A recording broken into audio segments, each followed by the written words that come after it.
Assalamualaikum warahmatullahi wabarakatuh.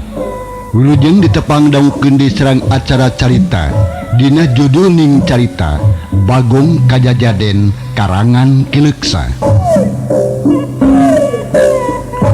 Numancen galur ieu carita Mang Dedi Mulyadinata ngahaturkeun wilujeng ngabandungan tudugikeun ka rengsena. Pilih ku galih anu saena, singkahan kumanah anu awona, anggo pieunteukeun goning urang lumampah di alam dunya. Prayogi kauninga, ieu acara kenging pangdedeulna ti.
Wargi Mang Dedi mitra-mitra sadayana kiwari simkuring baris medarkin lajengna carita anu poe kabari katunda dina jujutan cerita Bagong Kajajaden kiwari bagian anu kaopat. Sakumaha anu kanto dipaju dina bagian anu katilu, padaran Mang Dedi kabegat ku wanci dina mangsana medarkin kaayaan alam di perkotaan dina mangsa isuk-isuk, khususna kabah oban harita keur ngobrol jeung hiji tangtungan lalaki anu kabeulem punduk kukuntung bah oban teh nya. Kumaha atuh para pamirsa lajengna ieu carita langkung kaosna mangga urang sami-sami bandungan ku sadayana kada hilap kana pangdedeulna ieu acara. Sumangga para pamirsa urang puseukeun perhatian urang kaayaan alam perkotaan Kota Bandung.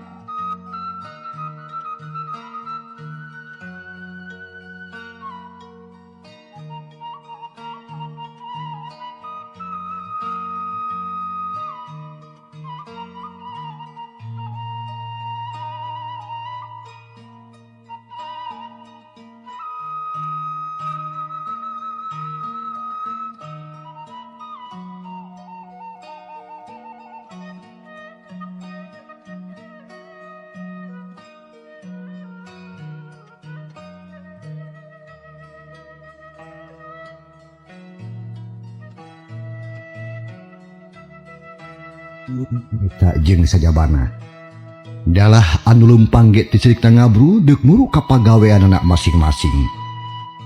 Breh katingali aya dua tangtungan jalma anu keur caringogo dina trotoar.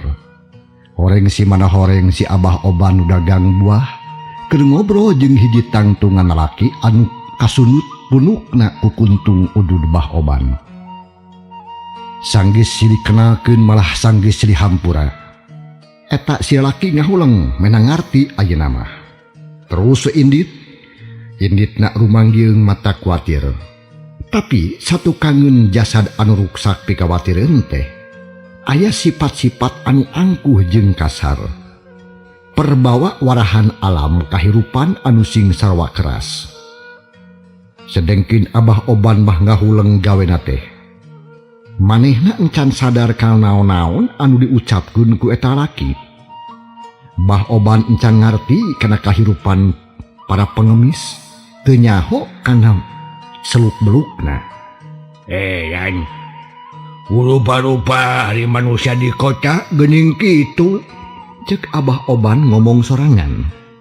Red kabelah wetan geus caang mabrak. Panon poe oge geus meletek. Cahayana sumirat nyaangan buana panca tengah.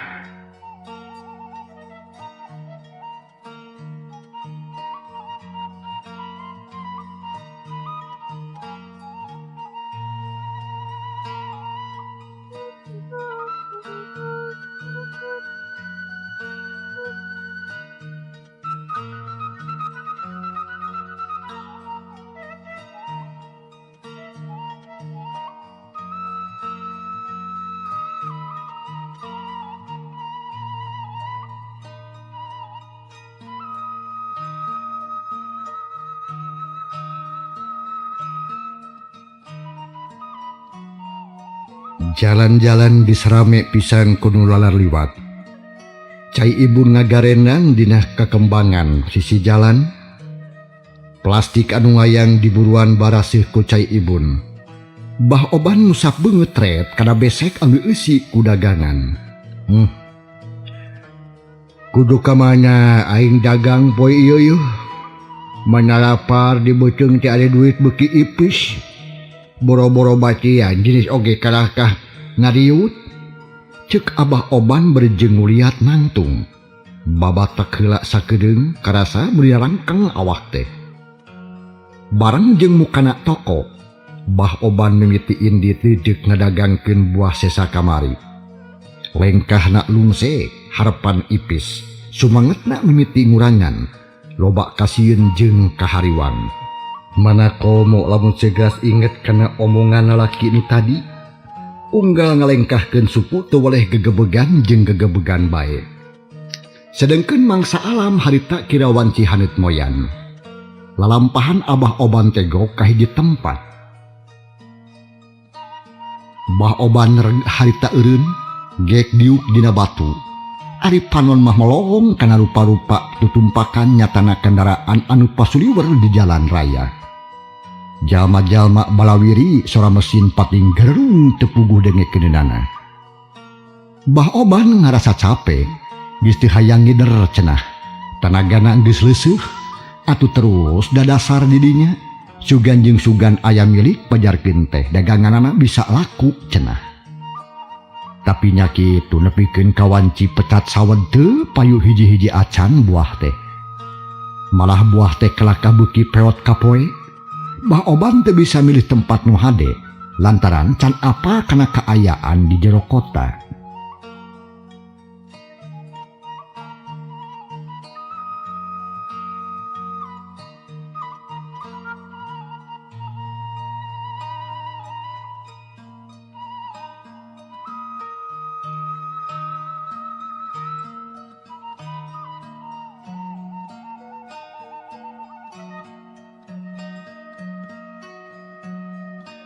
Mangsa alam memeh wanci manceran. Leut aya nu datang, kabehna teh aya salapan jeung budak kado. Pakaianna eueuh nu bener saurang oge. Aya calana rapih, bajuna tatambalan. Aya bajuna bersih jeung wedel kemi calanana rawing. Malah buukna oge kotor jeung kusut. Sukuna buligir aya nu budug deui. Rob atuh ka Abah Oban. Ujug-ujug tup top we kana buah anu 4 anu 5 saurang teh. Malah aya anu satangkeupan kawas nu kokomoan. Atuh Abah Oban teh reuwas bisi kawas kamari. Karawak atuh kana rancatan beri pok harita Abah Oban. Nyaho ieu teh heuh. Rek beuli cawa jeung ngagarong. Rancatan ku Abah Oban di amang-amang deuk dibabukeun. Nah atuh ana haok dinu panggedena nyentak. Ngajedog aki-aki peot. Janji we ngabacot teh sia. Lain ngajedog sia ieu teh dagangan aing deuleu. Urang oge nyaho ieu teh dagangan sia, tapi aing mah hayang. Ceuk eta jajaka nu kagok bari kope nyokot deui 2 siki nu geulede. Atuh Abah Oban keuheuleun. Teu anta parah deui hiuk rancatan dipake ngababuk eta jajaka. Tapi teu keuna sabab kaburu lompatan manten berjeng ting cikikik seuri. Rebo ku buah anu meunang ngarebut ti Abah Oban. Bagiat dulung, aya bagiat. Bah Oban kekeleuweuhan berjeng nunjuk ku rancatan. Brul teh loba jalma kadinya. Raong lenyakeun ka Abah Oban, ku Abah Oban diterangkeun yen manehna kabangsatan dagangan. Buah satanggungan ampir beak, Jama-jama pating polohok aya oge nu bilung gogorowokan nyebut bangsat. Tapi bangsat mah geus lusles teuing kamarana. Kabur mencar kawas anu geus arapa pisan kana jalan. Jalma loba teu bisa nulungan, bangsat geus kabur manten, wah geus lapur. Bah Oban ngahruk bingung. Sirah kerasa barideg lieur, beuteung lapar duit can bebeunangan. Tungtungna mah Bah Oban teh carinakdak berjeung nyarane kana besek. Panon mah melong we ka jalan.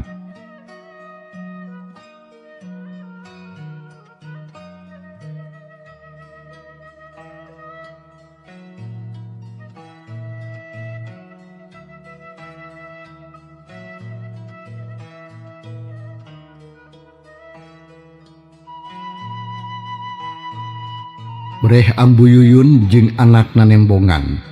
Pantasna teh keur ngarep-ngarep hasil jujualan. Da Abah Oban geus 2 poe teu balik ka lembur. Ras deui inget atuh ka Mang Heru anu nginjemkeun modal. Kawasna hese dipulangkeunana da dagangna henteu hasil. Nyebikeun ka kieu nya ieu aing. Nya kudu kana nyaon aing usaha itu bet sia bae. Nya aing sisit kada nasib teh. Bet kacida teuing nasib aing. Ceuk Abah Oban kukulutus. Ret kadagangan karisa euti kamerona kitu oge. Da anu alusna mah beak kudu mau. Tungtungna Abah Oban beak pangharapan. Buah sesana dibebeskeun kana besek. Terus diringkit dibawa balik. Hatena geus geling. Arek eureun dagang buah teh cenah da bongan ngan rugi jeung rugi bae. Boro-boro ning meunang bati. Jenisna oge teu balik deui.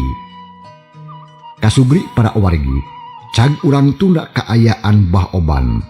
Anu harita deuk muru balik ka lemburna, tenden sakedeung tunda sakedap tangtu ka hareup kasampeur deui. Ayeuna urang kocapkeun kaayaan di lembur Cilawu, khususna ka Ambu Yuyun jeung Nyi Artini atawa anak jeung pamajikanna Abah Oban nu mangkuk di pelemburan.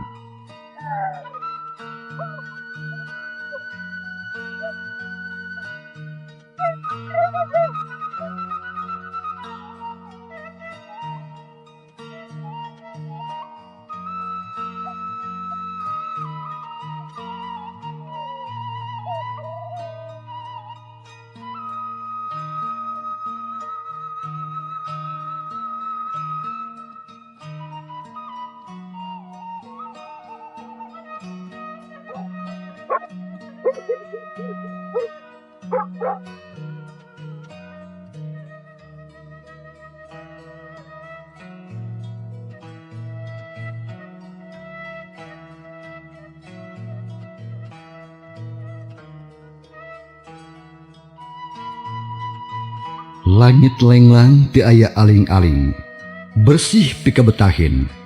Manuk recet di serada sakapeung sok kadenge sora anjing nu ngagogong.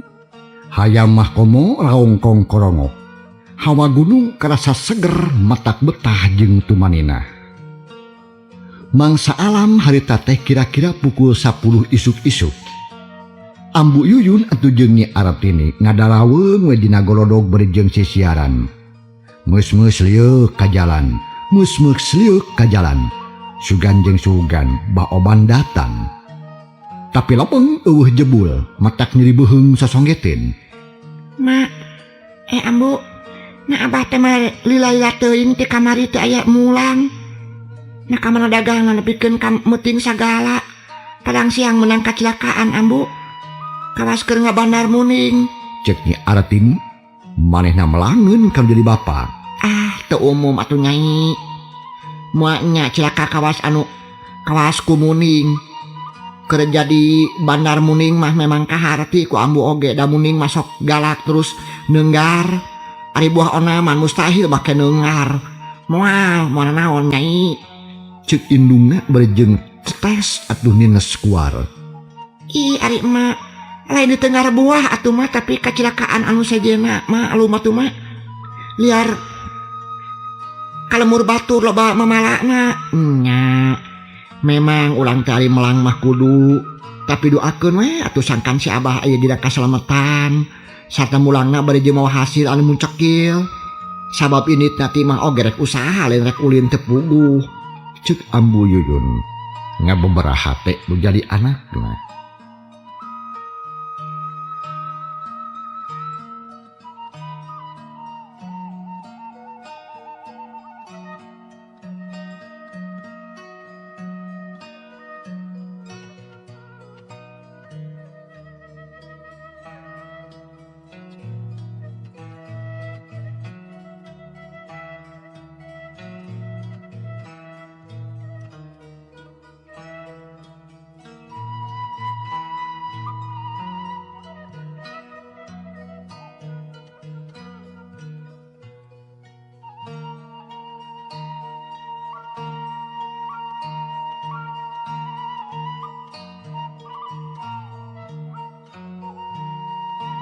Gancangna mangsa alam dina ieu carita. Parat nepikeun kaburit Ambu Yuyun jeung Nyi Artini teu ka mana-mana. Ngahro weh megat Bah Oban, akhirna reup sareupna. Bah Oban can datang keneh bae. Atuh beuki hariwangeun we di imah teh. Lantaran geus 2 poe teu balik-balik ayeuna geus burit deui masih keneh acan datang. Nakunaon si Abah teh atuh Nyai piraku dagang buah sakitu. Nepikeun kadua peuting onaman. Cek Ambu Yuyun manehna beuki melang ka salakina. Komo Nyi Artini mah teu daek dahar-dahar acan. Sabab inget kana kajadian anu geus kaliwat bisi kasorang deui ku bapana cenah mangkane teu aya deui anu bisa diandelkeun. Iwati bapana sorangan. Mun sig bapana cilaka teh lapur bakal rentas sakabeh pangharepanana.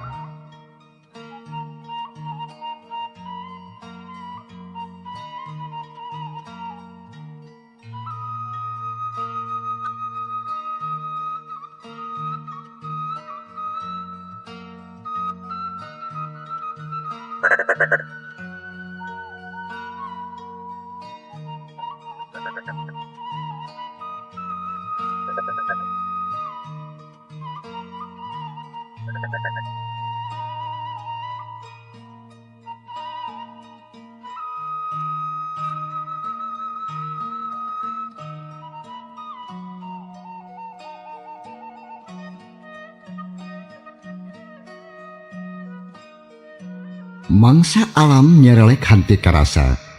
Bangkong reang di sarana patembalan jeung pada baturna nandakeun mangsa alam maju ka peuting. Nya kira-kira wanci Isa. Ambu Yuyun jeung Nyi Artini geus ngarampih. Cempor diletikan ngarah teu olok minyak pajarkeun teh. Lampu di luar dipareuman. Duanana ngaharulang we di tengah imah. Sabot keur kitu kadenge aya nu unggah kana golodog. Terus ngosodkeun suku kana kekesen. Kadenge pisan da puguh ke sabi jempling.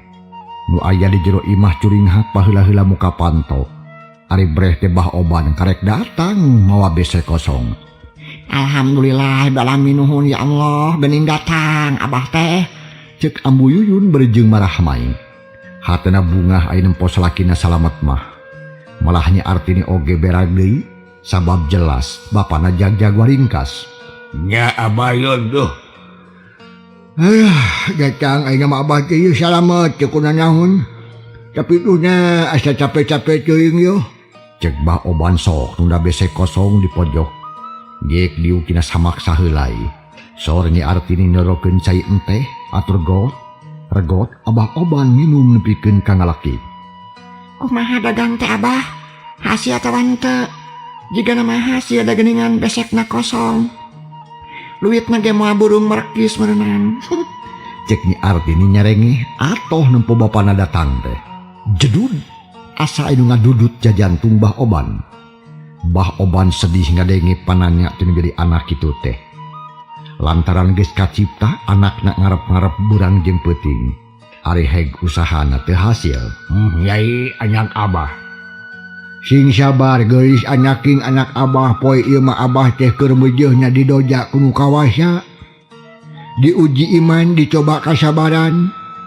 Lantaran usaha Abah teh ninggang dina salamet nyawa ge untung. Alah. Nakunaon Abah? Ambu Yuyun luasin. Mun Abah. Nakunaon deui Abah teh di tengar muning? Ih, lain. lain didengar muning kieu geura dongeng nama yo. Barabat Abah Oban ngadongengkeun pangalamanana. Ti mimiti indit dagang ka kota tudubikeun kadangat harita. Atuh sages ngadenge kitu mah Ambu Yuyun jeung Nyi Artini mending ngaharuleng. Sedih airas ku nasib diri, watir kabah Oban anu geus kolot. Katenjona beuki kolot we ari keur susah kitu mah ko.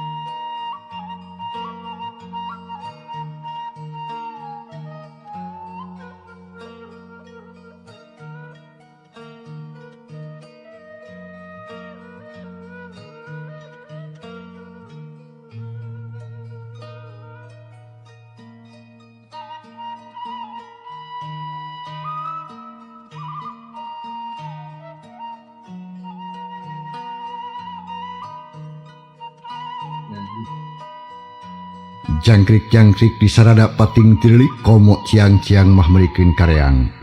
Ditembal ku gaang menireang patembalan. Angin peuting ngahiliwir nembus bilik anu carang. Ngaheureukeun seuneuna cempor tepikeun ka kucerat kecerit sedep mata keueum jeung geueum. Renghap Ambu Yuyun sujud cipanon bijil teu kaap. Tina awahing ku sedih jeung nalang. Nya sanggeus sadala lerhat atuh harita Ambu Yuyun.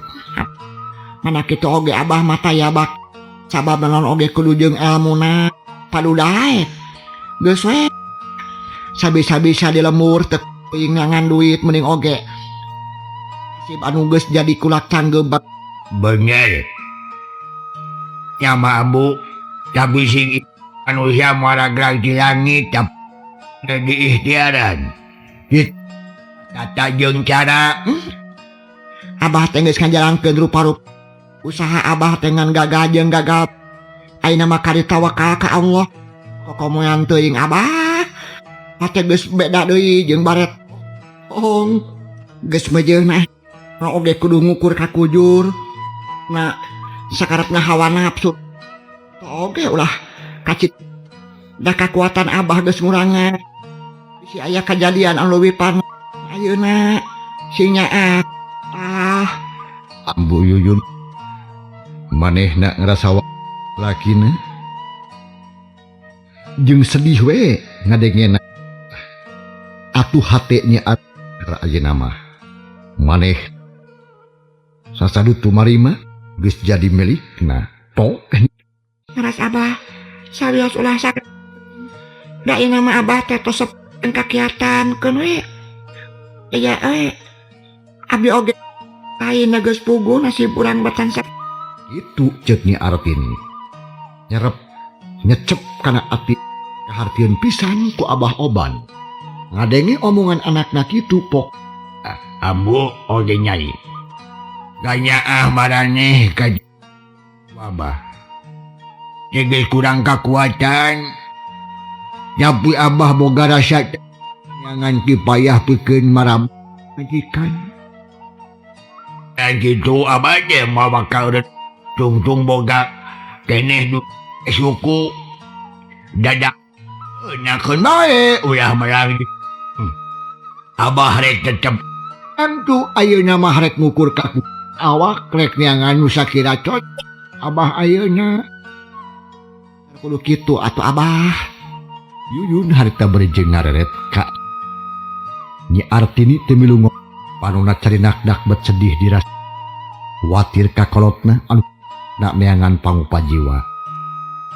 Bakat kunya ka mun geus sawawa mah kalawan Nyi Artini teh moal cici tu rek mantuan usaha encan mampu mantuan jadi kolot. Ieukeun da keleutikna teh dan rasa maneh beunghar teh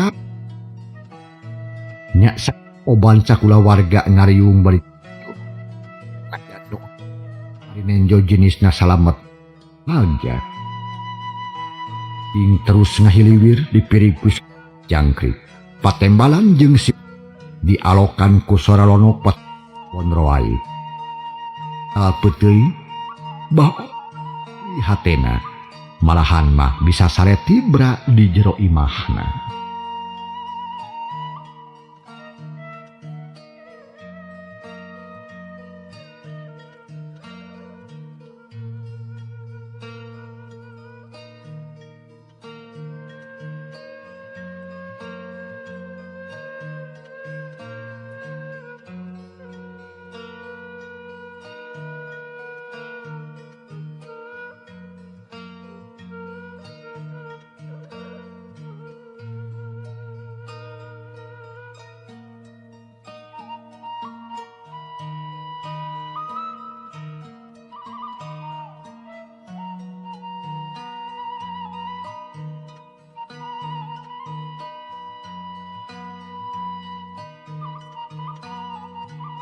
Kasugri para wargi bah oban tisaprak balik ti kota manehna geus tara ka mana-mana deui gawe teh cicing we di imah ulang jentul mikiran nasib paling-paling ulin ka sisi wahangan ngado nempokeun beunteur anu alut-alutan di leuwih tambah kasosok naheun bubu balik pasasore berejeung ni ero hurang atawa bogo kitu jeung kitu we meunang 2 minggu mah. Estuning tara usaha bah oban teh da puguh sagala pugan.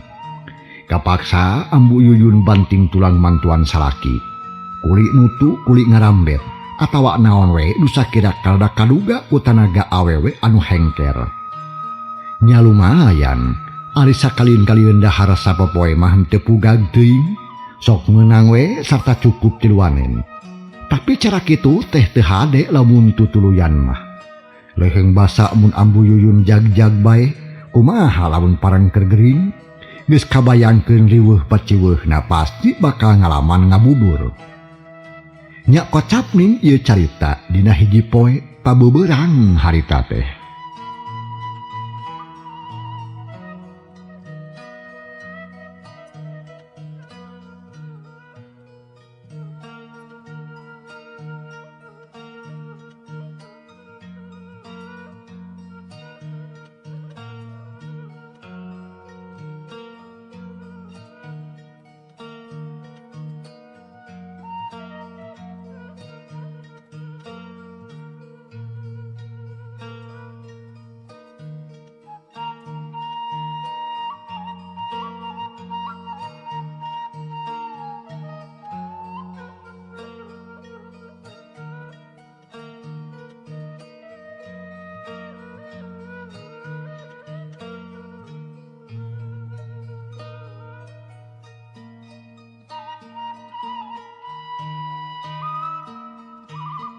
Manuk recet disarana patembalan jeung pada baturna malah aya nu keur seli udag jiga suka bungah bae.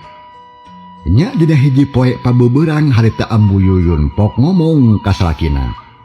Abah, da ayeuna mah geus leureung geus dilaniiskeun pikir cik geura eungkeut-eungkeut deui mikiran pigaweun. Narek kumaha ayeuna Abah? Ambu Abah ge beurang pucing mikiran pausahaan tapi lebeng teu kapikir.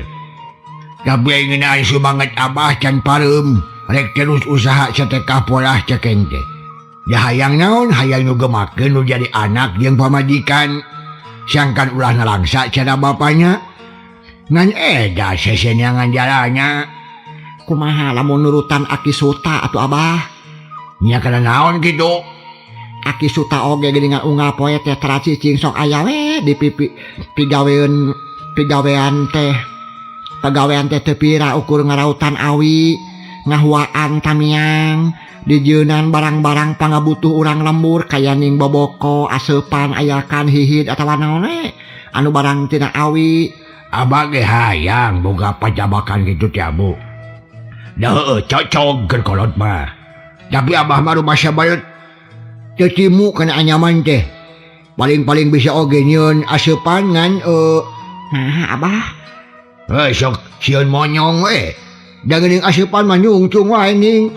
Si Abah mah geuning Aki Suta oge teu monyong kajaba lamun keur ngaheot. Sok rada monyong meusan. Kitu ge tara aya soraan ngaheotna Ki Suta mah da geus eueuh hintuk huntuan jiga Abah. Atawa lamun keur baeud sok nyungcung teh. Hehehe, bener eunkeun ah. Rek diajar Abah ge tuh. Pong hate Ambu Yuyun ngemplong. Lantaran geus bisa mukakeun hate Bah Oban anu keur balueng. Poe eta keneh Abah Oban luntang mawa bedog anu meunang asah. Dina mangsa pasosore kakara balik beri jeung mamanggul iratin sabebedang. Terus dituuskeun rek dijieun bahan aseupan cenah.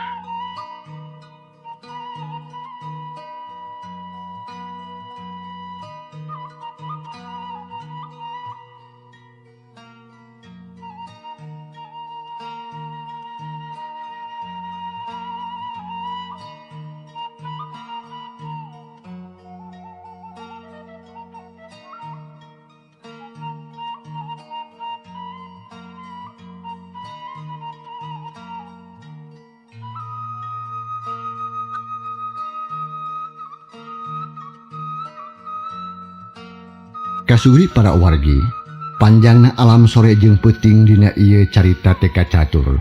Kiwari urang kocapkeun mangsa alam isukna isuk-isuk.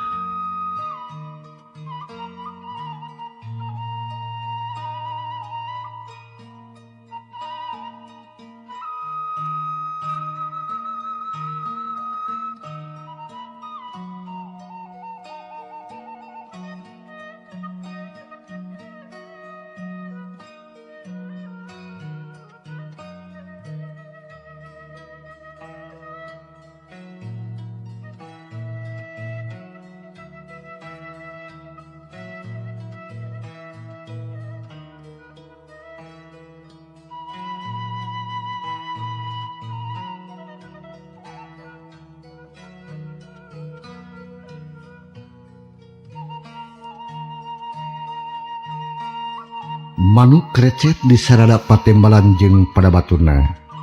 Jika anu mapag muncengisna panon poe ti belah wetan. Memeh bijil panon poe Bah Oban geus ngagusrek we ngasah pesorawut. Deuk ngamimitian diajar ngasab cenah. Arek khusus dagang aseupan. Kulantaran artini eueuh gawe, mahna mantuan sabisa-bisa. Ngarah bapana teu dipuhun teuing gawena. Gade raheut nyai, ulah bebuluut ah. Ih, apaan mantuan ka Abah ngaratere? Ngan kadewe, bisi kakereut ku hinis. Sanggeus sadia bahan, prak kemimitian nganyam. Mimitina mah salah jeung salah bae. Carang teuing, kerep teuing. Menyon, pasengso jeung rupa-rupa deui bae. Tapi ari kudileukeunan mah lila-kulila marupa jadi aseupan. Poe eta teh menang 2 siki meuli nyeri cangkeng baras dieu.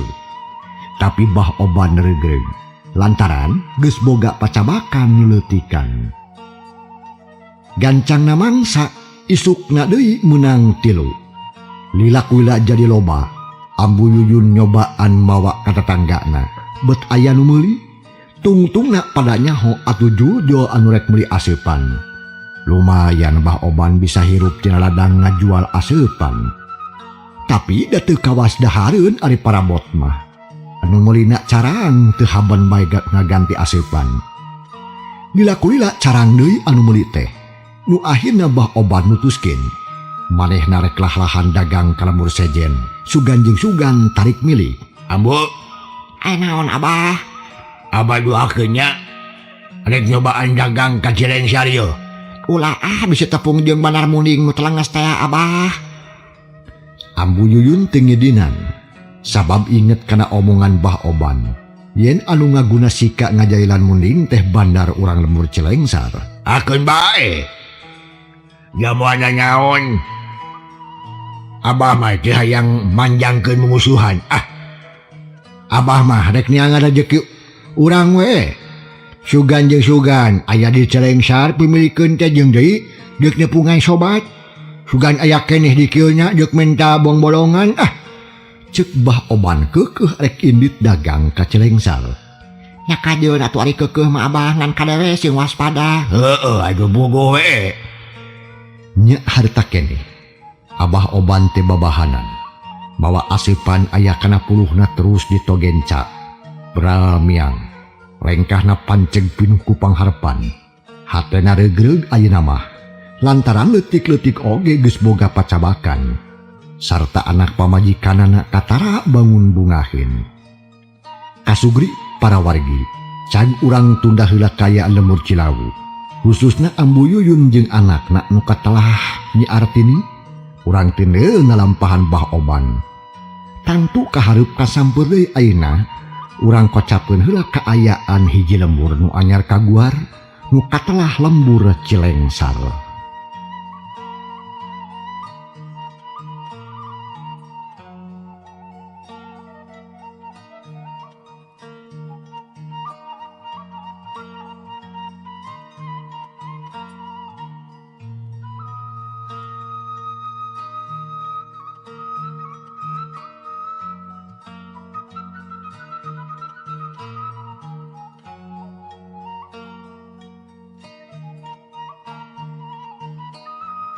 Kasubri para wargi, lembur Cilengsar, lembur namah mejeehna, gede henteu leutik henteu eta lembur teh. Pangeusina gegek imah-imahna aralus, malahan magis aya gedong sagarupa. Ari kadang warga lembur Cilengsar, usahana rata-rata kana tani, aya oge anu dibarengan ku dagang atawa nyadap kawuk. Lembur Cilengsar teh bahengetan, landeheunana aya wahangan leutik. Caina herang menikeun ka ngagenyas. Nya tidinya pisan urang lembur Cilengsar teh nyarokot caina, boh keur mani, boh keur nginum. Atuh teu wudu sarehat. Kawantu pancuran curcor caina bersih jeung sehat. Sisi lembur beh kulon aya tangkal caringin leutik keneh. Tapi geus nguyupuk pikabetahin. Bet kaparengan di parapatan deui. Atuh merenah pisan lamun dipake reureuh teh da sok loba anu ngadon reureuh lebah linga. Nuhurkeun kesang berjeng nyawang pamandangan anu ngampar belah ti wetan. Pasawahan upuk apak parena keur sebedeung koneng. Kulantaran tempatna eta teh alus keur paleurehan. Anu boga tanah ngulik nya akhirna didinya teh aya warung sisi jalan. Cai keur bubutuh ngulur ti wahangan teh. Wahangan bersih da tigirangna eueuh deui lembur. Satorojogan tinariang. Eta warung laku pisan, meh unggal nu ngaliwat kudu we merelukeun eureun didinya. Da puguh tempatna hade. Jeung na deui nu dagangna akur dahareunana sarehap deui. Ari nu dagang katelah teh Bi Acoy. Ngaranna landian tinu Jarajan. Teuing saha ngaran asli nama. Geus tara aya nu nyebut, da salakina oge sok Acoy we nyebutna teh. Atuh jenisna bangun ngeunaheun deui tara ieu lobat omong. Nya kocap ning ieu carita dina hiji poe.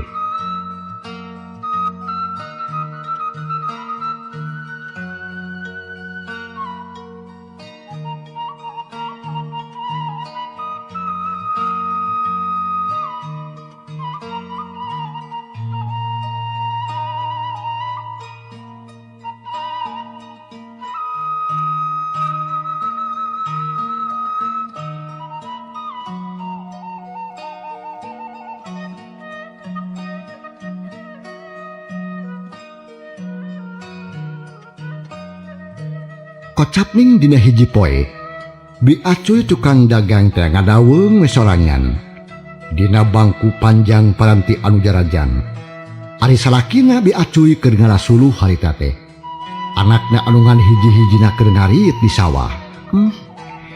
Nah si sinarieun rada elap anu Jarajan teh, pedah panas poe kitu. Ceuk Bi Acoy terus tanggahna nyolangit, muni bengras teh aling-aling. Karek oge jempe ngomong kitu torojo ayo datang. Dua tangtungan laki sapantar pisan. Ngawrak keneh ujug-ujug bus ka jero warung. Geuk diuk gigireun Bi Acoy. Nu saurang nyuplak dudukuy nu saurang deui mah langsung ngaragamang kana batok wadah cai. Cirelik nyicikeun cai enteh tina teko. Maneh hayang nginum, Dik? Ceuk eta jajaka beregot nginum. Ngahayang atuh matak eureun oge puguh hanaang, sok cicikeun sakalian euy. Kuring ieu rek ngeureuyeuh diuk yeuh, ceuk si Muhdi. bareret kabi acuy direret tumanya. Anak kamarana Jang Muhdi kamas anu rusuhan kitu. Kebe minum heula cek Jang Muhdi regot nginum. Sanggis kitu wadahna ditunda deui gek baturna anu ngaran Ahman Gediu. Pelenyun udud banguni mah. Allah eta Jang Ahman geus diajar udud. Kawas geus bisa usaha bae awas dibejakeun ka emak. Ku bibi kengkeh, ha? Cek bi acuy ngaheureuyan. Jung bae rek dibejakeun ge bi nuhun we nu aya. Da bebeja sorangan mah teu wani. Kitu jawab Jang Ahman. Barejeng melenyun udud bangun nikmat. Kalawan teu kirim-kirim digeunggeureurkeun teh. Calangkeun Jang Muhdi harita. Ulah barang geureuh teuing bi lah lamun can Jang Ahmad teu udud sarta nu sejen teu arudud warung bibi bakal bangkrut. Tuh udud anu rupa-rupa teh moal payu meureun bi. Cek Jang Muhdi barejeng nunjuk kana wadah rokok anu memang dirinya teh rokok oge sayagi. Ti harga nu pangmurahna teu nepikeun ka nu pangmahalna. Heeh atunya da eta tuh lah deui oge sok bingung ieu teh Ujang. Mun teh karunya kanu nyandu mah moal diayakeun udud teh. Nah habi Jang Ahman jeung baturna panasaran bari mencrong beungeutna ka bi acoy. Kana saku ibi lah waktu emangna keur nyandu kana udud. Da duit teh hampir saparapatna beak dipake meulian udud. Eta mah rugi gede Ujang sabab sarua jeung meuleuman duit. Jaba rugina teh kudu aku tilu kahiji rumi ku duit teu mangpaat dipake udud. Sabab ududna dibeuleuman. Kaduana ngaruksak kana kasehatan. Katidulna aduh para pamirsa. Dumargi wanci nyapih alatan bangsa nyisah. Can ieu carita urang tunda heula insyaallah ending dina mangsa tur acara nu sarua urang Bandungan bagian anu kalimana. Madadi ngahaturkeun nuhun kumaha rupi parhatos sareng kantun kasadayana. Wassalamualaikum warahmatullahi wabarakatuh.